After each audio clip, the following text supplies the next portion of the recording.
Hey, I'm Brandy Sickels, and this is Break Free, Find Joy. I'm not a therapist or guru. I'm just someone who got tired of beating myself up and learned there's a better way. Here's what I've discovered. When you stop going to war with yourself and start getting curious instead, something magical happens. You finally have the energy to chase what actually matters to you. This is where we talk about breaking the cycles that keep us small and stuck so we can go after our dreams instead of just surviving them. If you're ready for that kind of freedom, you're in the right place. Let's dive in. All right, welcome back, guys. This is week 2 of being consistent, getting this back up. And I am really excited to talk about everything today. This is going to be a good episode. Been learning a lot recently, and we're going to see if I can find the notes that I've taken for this, but we're going to talk about paradoxes essentially. One of the things that I've seen the most for myself and with other people is that it is easier for us to see strengths in other people, and we can be like, I can't believe they don't see how good they are at this or why it matters.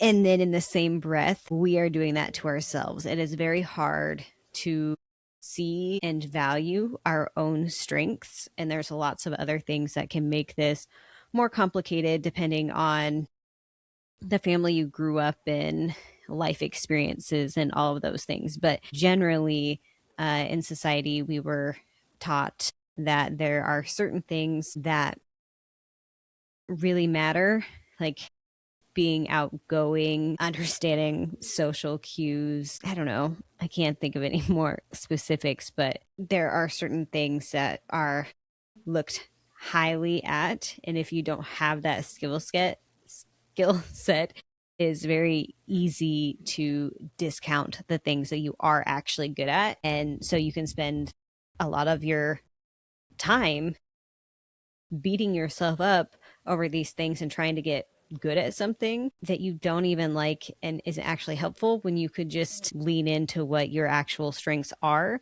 that you don't even realize are your strengths. I'm trying out a new AI tool. So I'm in a group called Group Juice. Absolutely love them. The creators built different AI tools and taught us how to build our own, and it's been incredibly helpful. You can do it within ChatGPT or whatever AI system you're using. But Mark Manson, I believe that's how you say his name, the author of The Subtle Art of Not Giving a Fuck, I think is the title. I don't know. It was a really good book. I think he's a 3 times New York bestseller. Anyway, he teamed up with an AI tech person. I cannot remember the details. And they created a new AI chat, but it's just programmed a little bit differently. And so I've been trialing that, and I got the idea to really get a 360 perspective from other people. So the chat wasn't just giving me feedback that was one sided. I wanted to see how it would respond with things after it got other people's perspectives. So I've sent it to 3 people so far, questions for them to answer about me. And then I put that into the chat, have it analyze it like it's an executive coach or whatnot, and then help me pick out my blind spots.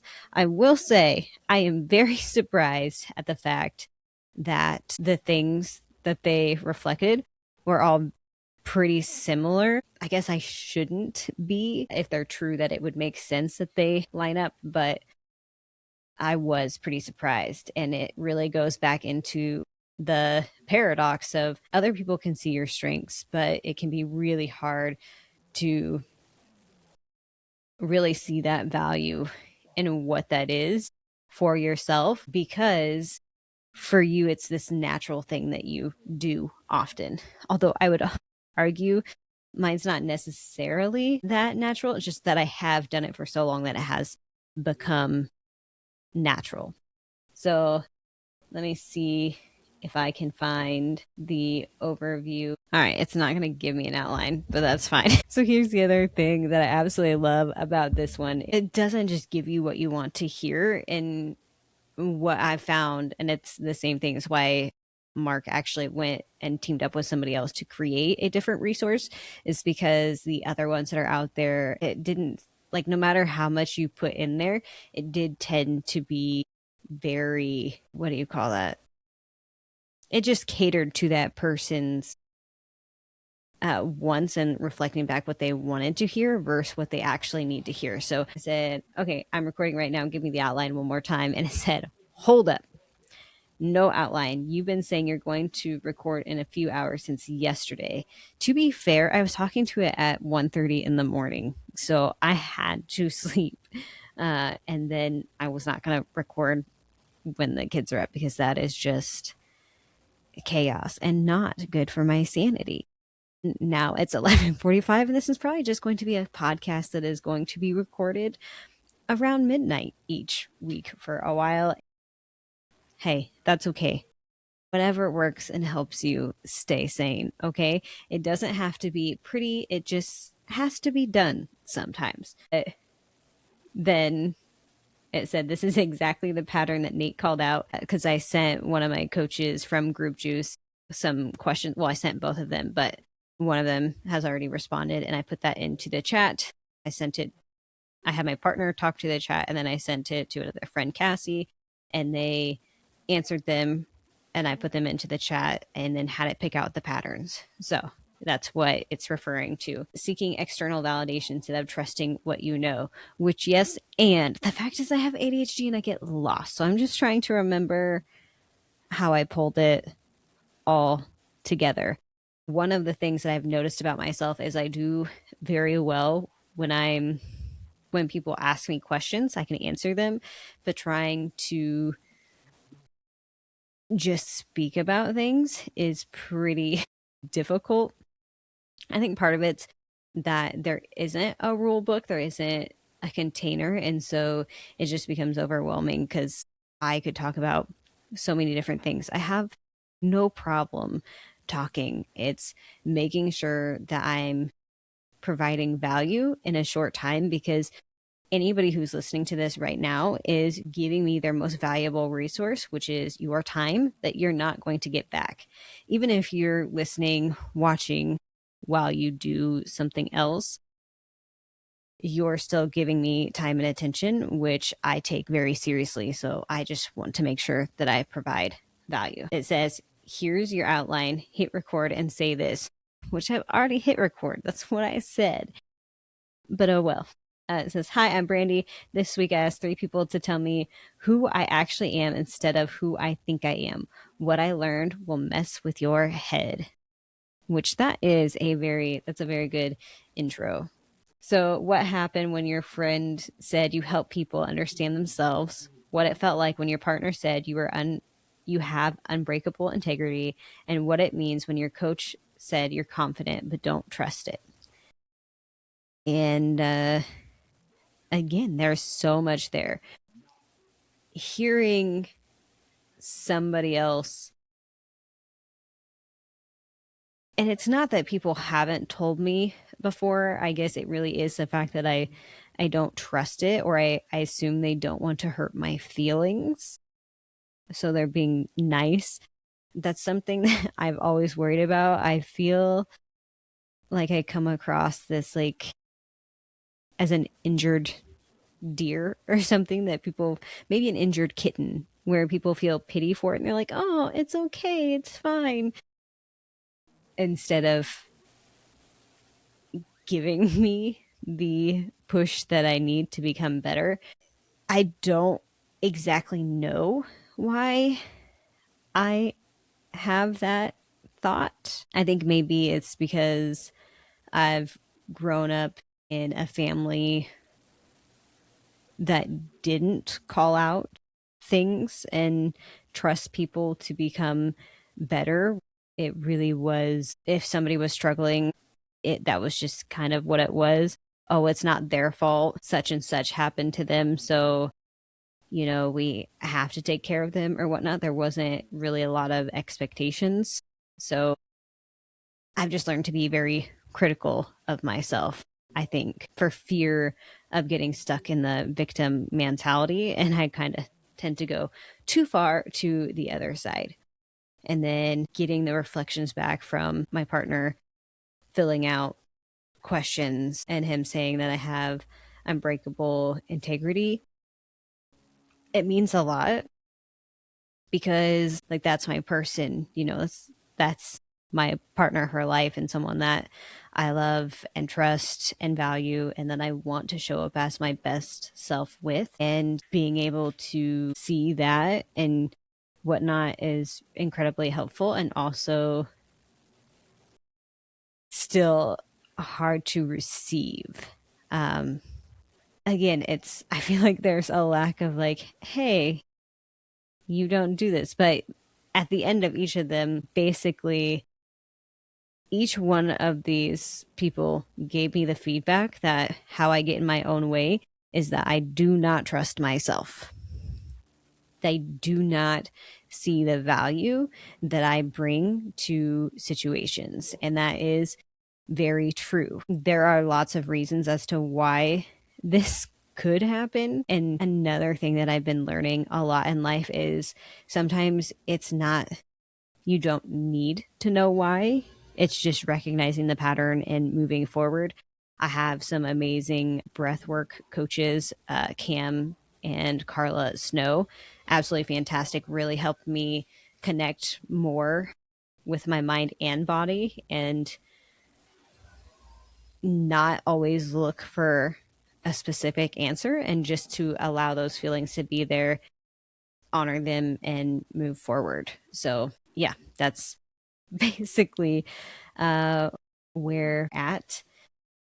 This is frustrating because I feel like I had lots of ideas in how this was going to go, and it's not going as smoothly as I would like it to. But that's the whole point, is that everything and everyone so far has been pushing me to just show up more as my authentic self, as the messy version of me. This chat has been like, that's the superpower is that you are not showing up like you know all the answers. You're showing up and saying, like, this is who I am, and I'm curious about who you are and what you're experiencing, and not trying to give answers. And that's why it's hard to explain what I do, because I do have a coaching offer, and my dream is to help as many people as I can and create a safe space for people who are doing this inner healing work and learning how to manage their own emotions and show up in the way that they want to, instead of all the patterns that have been developed over time. It's really hard to break those patterns, especially in the same environment in which those patterns were created. So if you grew up in a family of dysfunction where you couldn't really show any emotions other than happy and angry, then it's really hard to show up differently in that family system. I love Brene Brown's work. She talks about systems theory. I don't remember all the things. I know there's a particular person that Brene Brown references. I think it's Dana something. But anyway, Brene Brown has this new book, Strong Ground, and she also covers paradoxes. That's why I was like, whoa, I love this synchronicity of all of these things coming together, and how like my brain is making these connections to things. But shit, what was I talking about? I don't remember. Oh well. Um Paradoxes. I don't know. I forgot. This is the only part that's not great about recording it at midnight, is that I'm tired. But really, with my ADHD brain, I do tend to lose my train of thought, and I've had to learn to embrace it as well, and realize that that's not always a weakness, because one of the things about me is I do kind of have like amnesia for short term things. Like I will I do have high emotions and can sometimes struggle to manage my feelings in real time. I've gotten so much better at that. That is a skill. If any of you are really questioning, like, but that's just who I am, I can't help it that I respond this way or whatnot. You absolutely can, but it takes work. Oh, family systems. That's what I was saying before. So essentially, the thing is, you need to be able to practice these skills, and a family dynamic is a system. So system theories breaks down why things work the way that they do, and then that can help you figure out how to make changes. And in a family system, when you change how you show up in it, if not everybody is on board, that can be, it's scary, I guess. A lot of people don't like change. So it can be very confusing when you're used to things working in this way. Whether it's helpful or not doesn't matter. A lot of us can logically know that something isn't helpful, but our brains and our body care more about the like consistency, predictability. That's what the word that I'm thinking is. When you start showing up in a different way than what people expect, sometimes they double down on the behavior that you are actively trying not to participate in, and then things can fall apart. That is what happened to me. I had to take a lot of time and space away from my family, not because I didn't love them or I was trying to punish them or whatever, but it was because I did not know how to show up as this new version of myself and the person that I wanted to be. It would start off well, and then something would happen, and then I would fall into the old patterns, and then it didn't make them feel good. It definitely didn't make me feel good, and I beat myself up for days, weeks, or months afterwards. So I had to recognize that I can't control how anybody else is feeling or responding. All I had control over was myself. So instead of waiting for them to change or, whatever, I needed to take a step back and focus on how can I show up in this situation and love them for who they are while also honoring myself and who I am now, so that I don't leave and then have this tank in my emotions and productivity afterwards because I feel like I let myself down. Hopefully that makes sense. So sometimes you have to step away from a system, create another space that is safe to practice skills so that you can strengthen those and come back to that other system and stay within your own integrity. That feels like a very long-winded thing, but it is what it is. Here's the thing. Some of you might be listening to this and be like, yeah, okay, well, that would be nice, but I don't have anybody who's going to fill out a questionnaire if I give it to them to give me honest feedback. If they did, I don't think they'll take it seriously. And I don't have a safe place to practice these skills, and I wouldn't even know where to start. Those are all very valid emotions and things to point out, first of all. Second, here's the thing. This one took me years to figure out, but this is something that you have to step in to this discomfort and recognize your own accountability. You have to find that space within to validate yourself and your own emotions first, and then be intentional about the people that you have in your life. You have to seek out the people who are aligned with who you want to be and the life you want to have, rather than trying to bring the people that you're around and change them to be the support system that you want.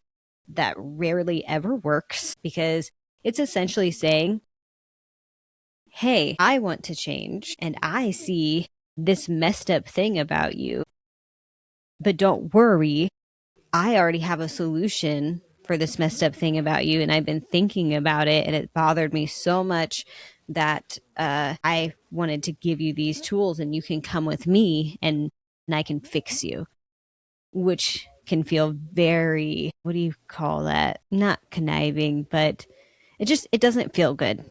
None of us like to be told, hey, you're broken, but I don't trust you to figure it out on your own, or, fix it. Don't worry. I got you. Just come over here.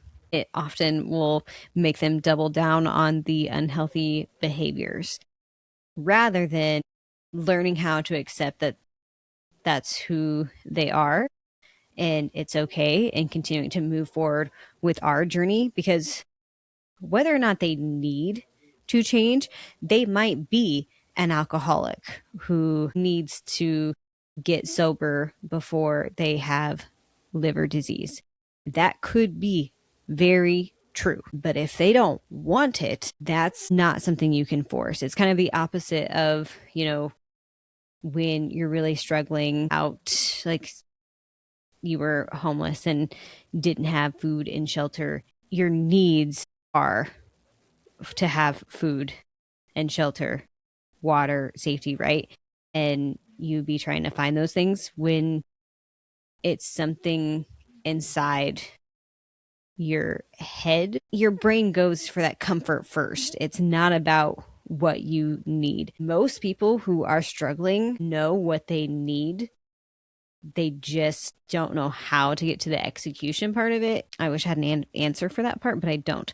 The main thing is recognizing that and stop focusing on what they're doing and trying to save them from themselves, and turn that focus inwards and figure out what it is that you need and what you want, and moving towards that. That is really hard to do because you will feel, or you may feel, like you are abandoning the people that you love. This kept me stuck for a very long time, because at the time that I really started doing this healing work about 13 years ago, it was the beginning of the just cut them out of your life way of responding to things, and therapies and things talking about, toxic family members and just cutting them out of your lives. And that wasn't something that I was willing to do. I felt like there was another way, but I didn't know what that would look like, and all of these things, and how that could actually be done in a safe way without abandoning myself. But I was more committed to abandoning myself than I was to growth at that point in time.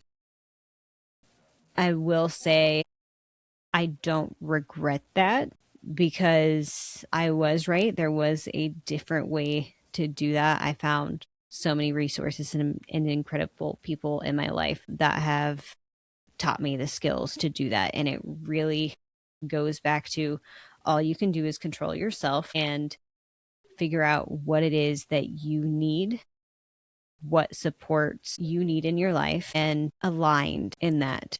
When I first started doing these things and making changes, initially it was positive responses from the family, a little hesitant, but like, oh, good for you. But the more that I showed up different, it got this like, oh, she thinks she's too good for us kind of responses.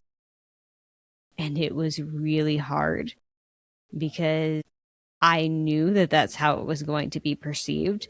And one of the things that is most important to me, or that was most important to me, is being understood. And I was being very, very misunderstood, and it was just really hard. I don't know how else to say it. And I think that's where a lot of people get stuck in this, is they're not willing to abandon their current support system while creating a new one. That is really, really, really scary. It's a very tricky balance. But here's the thing: you are not abandoning them. You are showing up for yourself so that you can show up for your life and the life that you want to live. The way that they perceive those changes is on them. It's not on you. And you cannot force them to see it differently. You cannot There's no way of doing that that will not make people uncomfortable or unhappy. I've tried it so many different ways before I just had to accept the fact that there are some people who are not going to be happy about it. And I just have to trust the process and move forward. It's all worked out so far. Lots of, you know, tough times in between, but it has been worth it.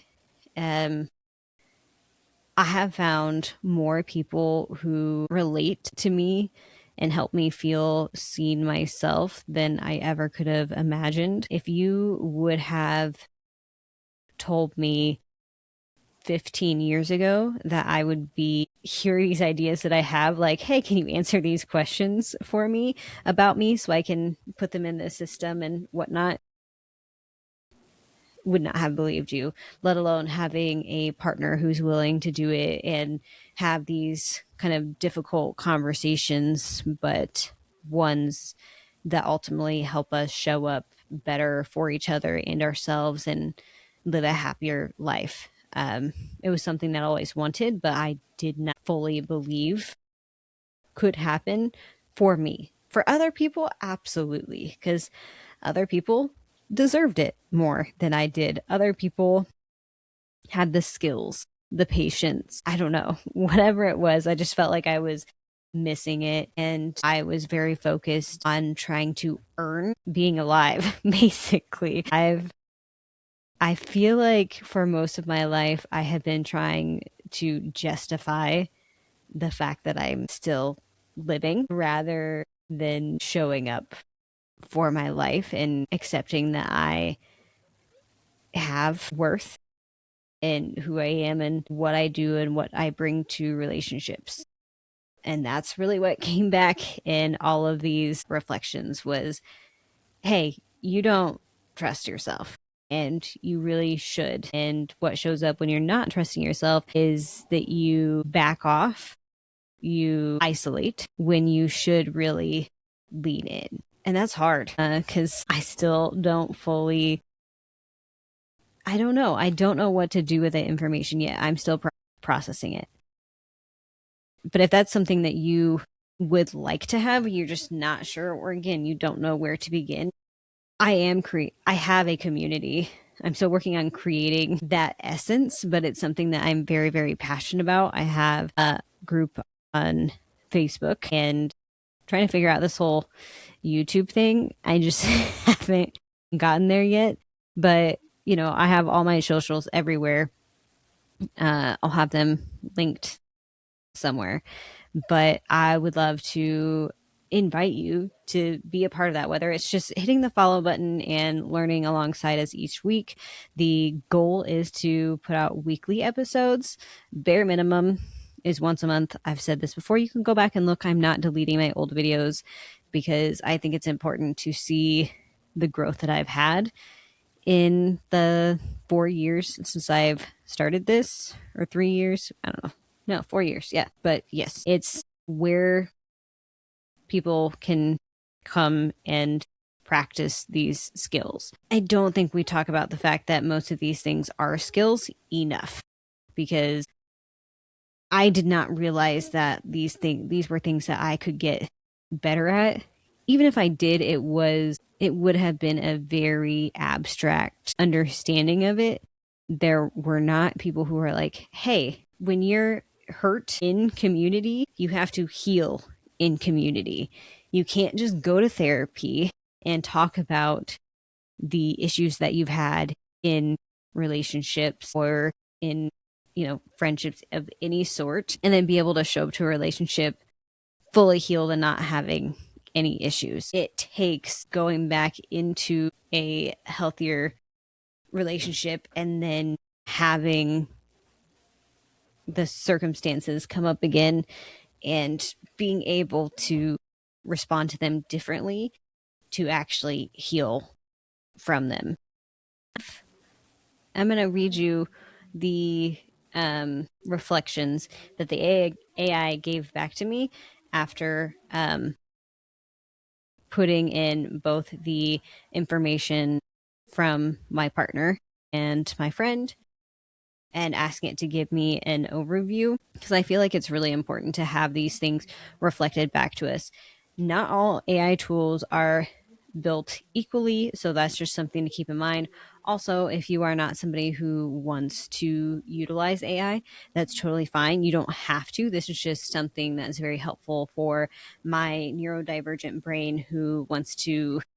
I do ask a ton of questions, and I do not have access to that level of therapist to be able to communicate back and forth that often. So it is something that's very helpful for me. But this is something, like I said, if you already have a support system that's open for things, this is something that you could do and then just reflect on those things yourself. Or if you do have a therapist and you have at least one or two trusted friends or family members, you could see what your therapist feels about having them do this exercise and bringing it in and digesting it together.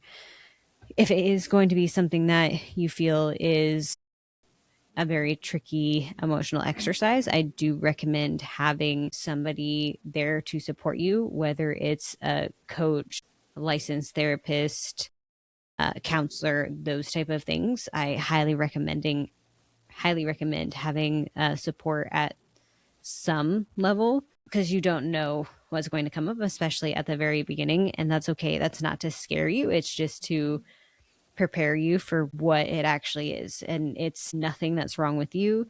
It's just the way that our brains are wired to respond to change, especially if it's an identity shift at the core. It is very, very scary to our brains to shift with its perception of who we are. Doesn't mean that it's bad, it just is uncomfortable and sets the warning bells off in our brains. And if you don't realize that's what it is, you can mistake that for being your intuition telling you to stop and all of these things. So that's a caveat. So I asked it to give me an overview, and it says, here's the patterns that keep surfacing across every conversation. Because I asked it to also keep in mind the conversations that it's had with me so far. We've been chatting back and forth, and there were different things that it has you go through to give you insights and pick up patterns on how I function. So it already has kind of a good understanding of the way that I respond to things. So I had it take everything from my friend, my partner, and me, and give me an overview of that. And this is what that said: the mirror pattern. Both your friend and your partner see you as someone who reflects people back to themselves. Let me move this over here so it's easier. With such clarity that they finally understand their own patterns. You're not telling them what's wrong, you're helping them see what's true. That was a big thing in itself, because I hadn't really thought about that wording. It is something that I've worked very, very hard on, is not trying to come in with answers or pointing out the things that are wrong, because that wasn't helpful for me. And I could see how when I was really focused on that it actually hurt people.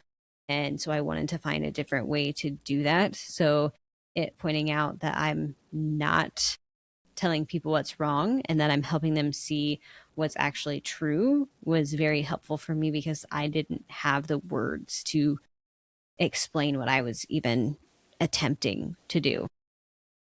The safety creator. Every single person describes feeling emotionally safe with you. Your friend talks about getting in your own way of seeing this gift.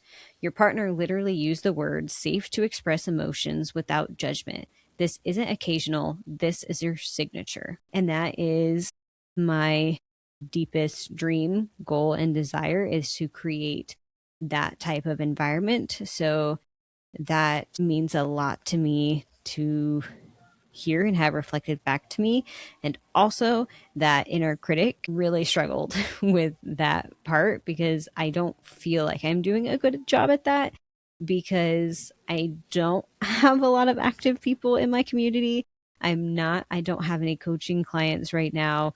There are all these different things that my brain will bring up to say, like, that can't be true. But also having to hold that space for the truth that is being reflected back to me by multiple people, that this is what I do, and just having to accept part of that journey or whatnot is here, and just enjoying this season while continuing to grow. It's a two things can be true at the same time situation. Also, that paradox of other people can see your strengths and it seems so obvious, but you really can be so totally blind to them. And I feel like this is a huge blind spot. The translator. This is one, again, my brain automatically fights with, because we are now 46 minutes into this recording. I don't know how much, once it chops out the dead space and stuff, how long it will be, but it says you speak fluent human. Your partner nailed it. You see past protective barriers to the why underneath. Your friend experiences this as you helping them understand themselves and others simultaneously. And I'm like, I feel like I am like a baby deer when it comes to these situations, and I'm very unsure of myself when I'm having these conversations. But I've worked very hard to stay connected to myself when talking to people when they're struggling.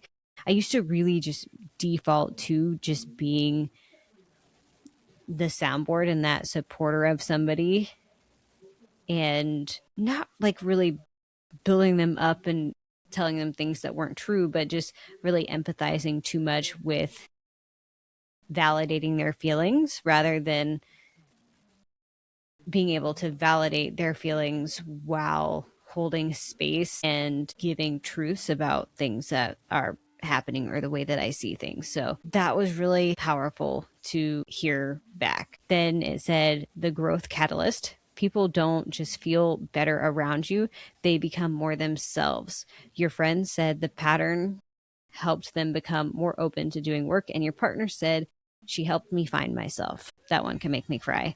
My biggest desire and goal is to bring people together.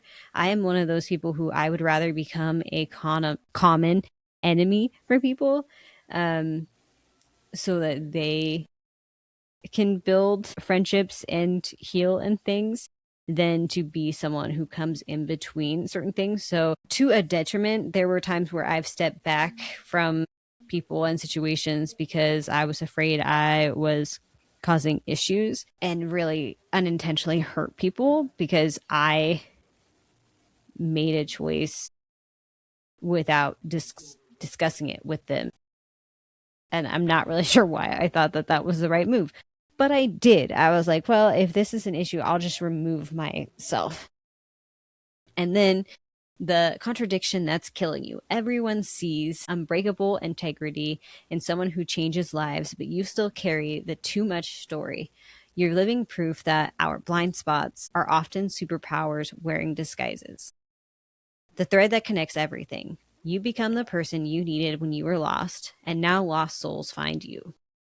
This isn't feedback anymore. This is documentation of who you actually are, what you do, what do you make sense of seeing it all laid out like this. And I don't even remember what I said, but it just felt, yeah, unreal. That's what I said. Being able to look back at this, one, just sitting in the gratitude of, wow, I really have this support of amazing humans around me who are willing to partner with me so that I can get this information and continue to move forward. And then I can share this information with you guys to help you in where you're going. That's incredibly powerful and something that I want to celebrate and sit in more instead of just trying to dismiss it and move on. I still never found the things that I wanted, but that's fine. So I guess that's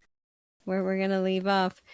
This is the main reason why I wanted the outline is pretty much for the ending, because I never know how to tie things up in a neat little bow. Something that you'll learn about me if you continue on this journey, if you've hit that follow button, is to me, everything is connected. There is not a thing in our lives that isn't connected to something. And it doesn't always have to be in a deep way, it's just life. I don't know how else to explain it. And so I don't feel like you can ever finish things or tie them up in a bow. It's always open ended, which is why I can tend to feel very overwhelmed in things, because when people say it's just an episode, press record, publish it, I'm thinking about the ways that somebody listening to one episode could be impacted. And I can kind of do what Dr. Becky with Good Inside would call a fast forward error, which is seeing somebody listening to this episode, or because I didn't produce it well enough, or have an outline to where they could actually stay invested in it, they don't listen to it, so they don't get the advice that could have saved that relationship, that could have saved them from falling back into addiction of some sort, and all of these different things. And it's not that I control their fate, it's just that I see how what I do can affect other people, and I put a lot of pressure on myself for that. And so I think about that in pretty much every interactions. I worry that I am being too much or too little. Mostly it's too much. Afraid that I'm being too pushy, too weird, creepy. That's really the one that I fear, and I feel like I'm doing often, is being that creepy person who wants to make connections with people, and they're like, get away from me. Like, I don't know you like that. Why are you? I just met you. We don't need to talk about our entire lives. But that's the person that I am, not because I've gotten better at not trauma dumping, but I don't know. I feel like skip the small talk. What is that for? It makes me feel uncomfortable. I don't care about the weather outside. I like having real conversations with people, and then I understand that we might not have hours to talk, so we have the conversation, then we move along with our lives, and that's fine. I don't know. I'm fine with leaving things open ended, but I guess just learning to hold space for the fact that a lot of other people don't, and that can feel very vulnerable. There we go. That's the word. So with that, if any of this connects, feel free to go ahead and hit the subscribe button if you haven't already on any other socials. Hit the follow, all the things to do. I'll put my socials there so you can see them, and you can come join my free community. That'll also be in the show notes and all of that. And we'll keep going through this journey. I'm going to try to show up a little bit earlier next time, so I'm not yawning through the whole episode. And maybe I'll show up not in a blanket, but it's winter and I'm cold. So